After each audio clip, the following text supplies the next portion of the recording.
Imagine a dog saving a girl from drowning, but her father still wants him gone. In this jaw-dropping Beethoven movie recap, you won't believe what happens next. Watch till the end to get the full story explained. The movie begins in a pet shop, where we see a woman from a gang walk in. She stops in front of a dog and asks the shop owner how big it will get when it grows up. The owner tells her that this breed is large and can reach up to 70 kilograms when fully grown. The woman smiles and says she owns a junkyard and wants a big, aggressive dog like that to guard it. Apparently, the dog understands what she says and doesn't like it. So he pees on her and ruins her clothes. She forces a smile and walks away to look at another dog. That night, two thieves named Varen and Harvey break into the pet shop. As soon as they get inside, they gather all the dogs in the shop. But just then, the alarm goes off, so they quickly put the stolen dogs into their truck and drive away. Harvey locks the dogs in cages and goes back to Varen. Among the dogs is one named Jack, who starts talking to another dog. It seems they're planning an escape. At that moment, Harvey gets overly excited and hugs the other dog tightly because they manage to steal the dogs. Varen loses focus and swerves off the road, nearly flipping the truck. Meanwhile, Jack manages to break out of his cage and goes to the other dog to unlock his. Just then, Varen and Harvey hear loud barking, and Varen tells Harvey to check it out. Harvey is shocked when he sees Jack opening the truck door and jumping out while it's moving. The other dog jumps out right after him and runs down the street. Varen spots Jack running and chases after him, but Jack runs fast and gets away. As for the other dog, he hides in a dumpster and Varen can't see him, so he returns to the truck. We then see Jack looking around for the dog who escaped with him. When he doesn't find him, he continues on his way, unaware that the other dog is watching him but too scared to come out of hiding. The next morning, the dog wakes up to the sound of a garbage truck. He climbs out of the dumpster and walks through the city streets until he arrives at the house of a man named George. At that moment, George is collecting the newspaper from the delivery girl and heading back inside, unaware that the dog has sneaked into his house. George then calls out to his family to wake them up. It becomes clear that George is very strict. He wakes his kids up at 7 a.m., even though it's their day off and they don't have school. His kids, Rice and her brother Ted, are annoyed about being woken up early, but their mother, Alice, talks to them and asks them to listen to their father. Meanwhile, the dog enters the room of Amy, George's youngest child, who is still asleep. When she wakes up and sees the dog, she gets really excited. She calls out to her mother and siblings, telling them she had dreamed of having a dog, and now her dream has come true. Ted and Rice are also thrilled about the dog, but the problem is George absolutely hates dogs, and his wife and kids know it. Then, George is sitting down having his breakfast when he sees his wife and kids walking in, acting unusually kind towards him.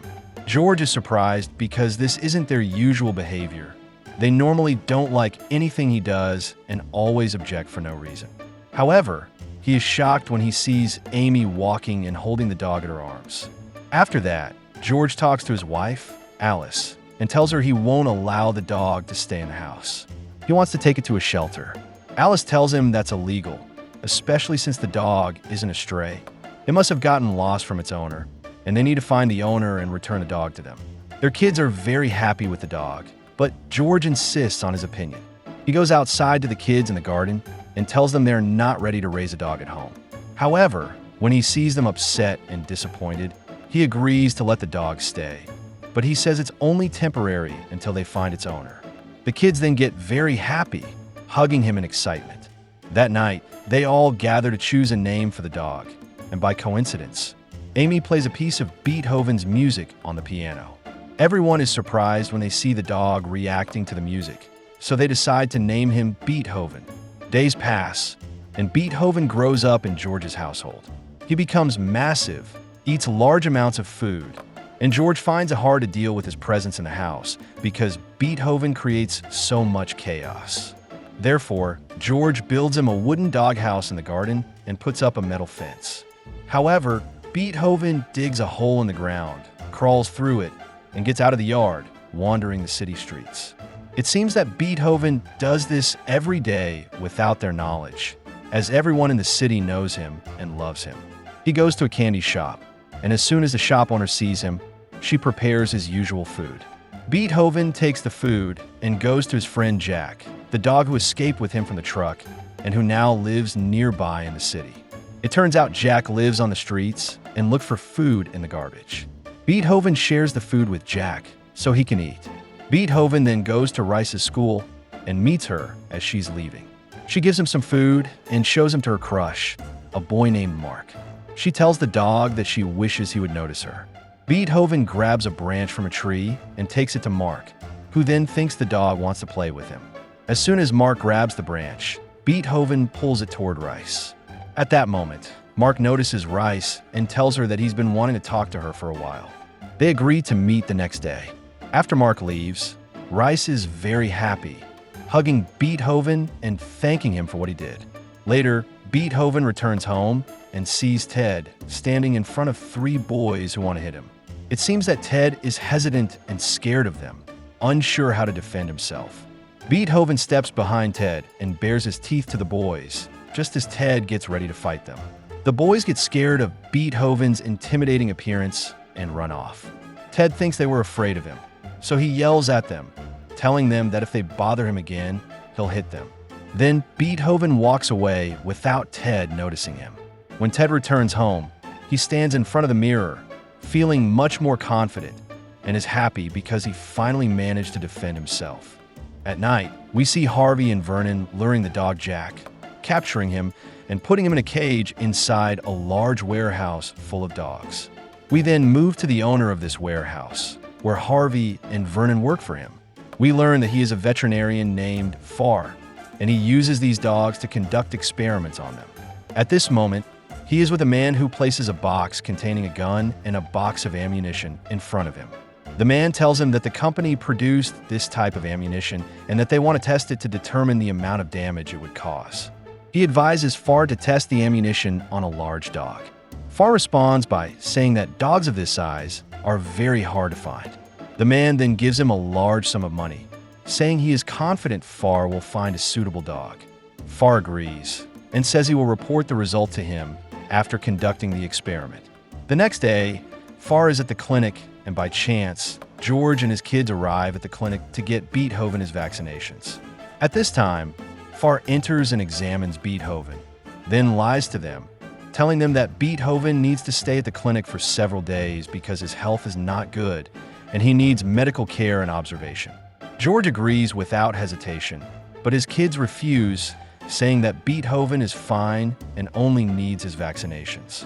Far then takes George to his office and speaks to him privately, where he asks if George has noticed any change in Beethoven's behavior. George replies that he doesn't like Beethoven's behavior in the first place, and also says that Beethoven has ruined his life completely. Far takes advantage of the opportunity and lies to him, telling him that dogs of this breed have major behavioral issues and can turn into savage dogs that attack their owners. He explains that he has had to get rid of many of these dogs recently. Far tells George that he believes Beethoven could pose a danger to his children because he might attack them. When George returns home, he tells Alice what the doctor said, but she doesn't believe him. She insists that Beethoven is a well-behaved dog and it's impossible for him to change his behavior or attack their children. George tells her that if Beethoven makes any mistake, he will get rid of him. Later, Beethoven discovers that George knows about the hole he's been using to escape. George fills it with rocks. The next day, Alice goes out, leaving the nanny with the kids. The nanny sits playing music on the piano in front of Ted and Rice, while they don't notice Amy playing with a ball near the pool. At that moment, the ball falls into the pool, and Amy tries to retrieve it. However, she falls into the water and is about to drown. As soon as Beethoven sees what's happening, he quickly breaks through the gate, runs, and jumps into the water, carrying Amy on his back until he gets her out of the pool. Amy thanks Beethoven for saving her and asks him to return to his spot quickly before her father comes and gets angry at him. The next day, George has invited Brad, his wife, and Barry over for lunch at his house. We learn that Brad and Barry are investors who will provide George with a large sum of money. Beethoven is tied up in the garden, and he overhears their conversation about the partnership contract. They discuss how once George signs it, they will easily be able to take over his company. When George and Alice arrive, Brad and Barry try to keep Alice away from them so she doesn't see the contract and uncover their plan. They approach Beethoven, untie him, and begin talking to Alice about dog training to distract her so she doesn't see George about to sign the contract. It seems Alice isn't comfortable with them and feels they're deceiving her husband. At this moment, Beethoven circles around them, walks under the table, and jumps to George, pushing his hand away just before he signs the contract. Brad becomes angry and throws a ball away to distract Beethoven. However, Beethoven takes advantage of the situation, runs after the ball, and pulls Brad and Barry, sitting on their chairs, out of the house. Alice is happy with what happened, but George chases after Beethoven, yelling at him for what he did. Beethoven gets scared and runs, with Brad and Barry following him into the street. At night, George is sitting sadly due to the failed deal, but Alice talks to him, telling him that she wasn't comfortable with them and that she is happy to have Beethoven around. The next day, Farr visits them under the pretext of checking on Beethoven. As soon as he enters, he starts looking around to make sure no one is watching. Then, he tears his clothes, takes a bottle of liquid resembling blood from his pocket, and rubs some on his arm before putting some on Beethoven's face. At that moment, Amy is watching from the window and is shocked when she sees Farr hit Beethoven hard. She quickly runs out, followed by her siblings, and at that moment, Beethoven attacks Farr for hitting him, causing Farr to fall to the ground and scream, pretending Beethoven attacked him. Alice and George rush to see what happened, and when they approach Farr, he tells them that Beethoven attacked him suddenly for no reason. However, Amy screams and says he is lying. Unfortunately, her parents don't believe her because they are scared and think Farr has really been hurt. Later, George drives Farr to his car, where Farr tells him that he must hand Beethoven over as soon as possible, or he will contact the police. George doesn't respond, and he takes Beethoven in his car and heads to the clinic. At this time, his children see him and run after him, trying to stop him, but he doesn't listen. When George arrives at the clinic, Farr ties his arm before going out to meet him to strengthen his lie. He then meets George, takes Beethoven from him, and tells him that he will inject him with a lethal injection because Beethoven has become a danger. George then goes to the receptionist to pay the fees. He is told that the nurse who will inject Beethoven with the lethal shot will arrive the next day. Afterward, Farr hands Beethoven over to Veronica, and they take him to the warehouse and place him in a cage. At this time, George returns home to find his wife and kids very upset with him. Amy accuses him of being a killer and leaves, walking away from him. At night, Alice sits with George and tells him that she feels something is wrong, and she blames herself for not listening to Amy, especially since Amy had never lied to them. She then begins pleading with George to go and get Beethoven from the clinic before the doctor disposes of him. George is convinced by her words and feels he made a mistake. He agrees. At that moment, his children, who were standing behind the door, cheer in excitement over their father's decision. Afterward, they all go to Farr's clinic, and Farr is surprised by their visit, claiming that Beethoven is dead. However, George tells him that the receptionist had said it would happen the next day. At this moment, Race doesn't believe Farr and tries to enter the clinic to search for Beethoven, but Farr grabs her to stop her. George becomes angry and pulls Farr's hand away from his daughter. George then notices that Farr's hand is unharmed, realizing that Farr was lying to them. He angrily demands to know where Beethoven is, but Farr refuses to answer. They assume that Farr has signed Beethoven's death form and tells them to leave the clinic or he will call the police. George strikes him hard, and Farr falls to the ground, losing consciousness. George leaves with his family, and they wait outside the clinic until they see Farr leave and drive away. They decide to follow him, knowing he will lead them to Beethoven. When they arrive at the warehouse, they see Farr open the door and enter. George tells his wife and kids to wait in the car, and he climbs the wall of the warehouse to reach the roof. Inside the warehouse, Farr is preparing a large number of syringes filled with chemicals to continue his experiments on the dogs. He orders Veronica and Harvey to bring a large dog for testing. Veronica and Harvey take Jack out of his cage, and Beethoven becomes upset and sad for his friend. He breaks his cage and attacks Veronica and Harvey.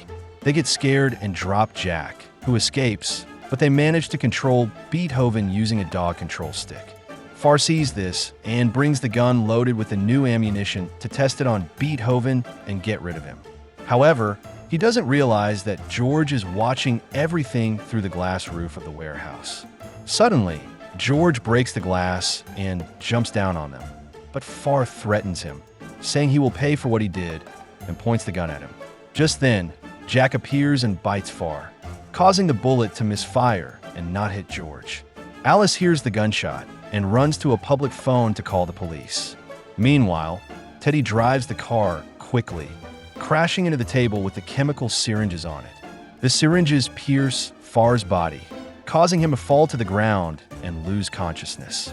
Everyone moves quickly to open the cages, letting all the dogs escape, including Beethoven, who runs along with the other dogs in the warehouse, chasing Veronica and Harvey, who keep running until they reach a scrapyard fence.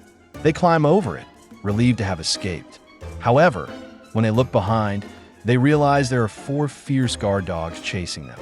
A few days later, we see George and his family watching the news, where it's reported that Farr has been arrested and will be prosecuted for the crimes he committed against the dogs. Veronica and Harvey have also been arrested, injured from the dogs' attacks. Then, George and his family watch the interview the host conducted with them, and Beethoven is present with them. They seem very happy with what happened. At night, we see Beethoven sleeping on the same bed that George and Alice sleep on, along with all the dogs that were in Farr's warehouse, now sleeping in the same room with them. The movie ends, and we'll see you in the next recap. If you love movies and movie recaps, don't forget to subscribe to the channel and stay tuned for more. Hit like if you enjoyed the video, and share your thoughts in the comments. Thanks for watching, and see you in the next video.